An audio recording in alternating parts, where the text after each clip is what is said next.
Athènes, entre 510 et 500 avant notre ère. Nous sommes à une époque où la cité rayonne grâce à ses innovations culturelles et politiques. C'est là que naît la démocratie. L'art grec prend une toute nouvelle dimension et les artistes changent complètement leur façon de travailler. Ils abandonnent les anciennes règles, celles héritées du passé, et se mettent à représenter le monde en s'appuyant sur ce qu'ils observent eux-mêmes. C'est dans ce contexte que Timidès, un célèbre peintre athénien, crée l'amphore, le départ du guerrier. Cette œuvre est un parfait exemple de l'alliance entre l'art et l'usage pratique dans la Grèce antique.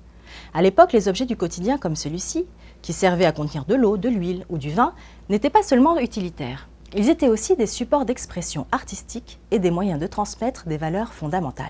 Sur cet amphore, la scène principale montre un jeune guerrier qui s'équipe pour partir au combat. Il est aidé par deux personnages, probablement ses parents.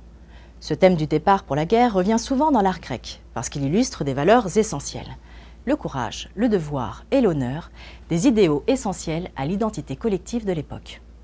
Mais ce vase ne raconte pas qu'une simple histoire, il marque un moment clé dans l'évolution de l'art.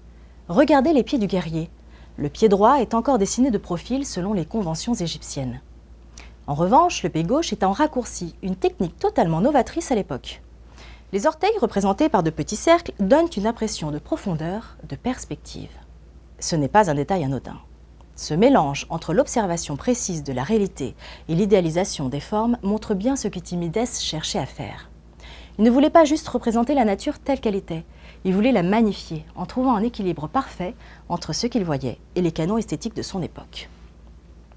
Pour lui, la beauté résidait dans cette harmonie entre réalité et idéalisation.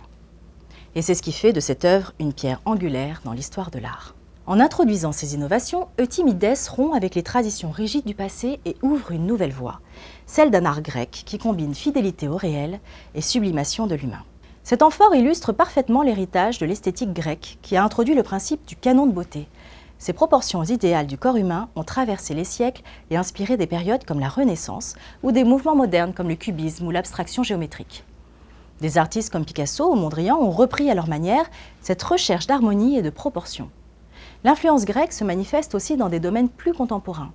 La photographie, par exemple, avec Robert Mapplethorpe, qui capture la beauté sculpturale du corps humain dans des clichés en noir et blanc. Mais cet héritage va bien au-delà des œuvres d'art.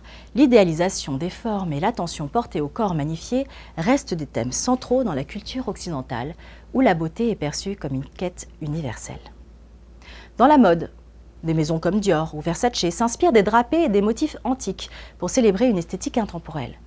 Et même la publicité, avec des marques comme Paco Rabanne, réinterprète les codes de la mythologie grecque pour évoquer une beauté universelle.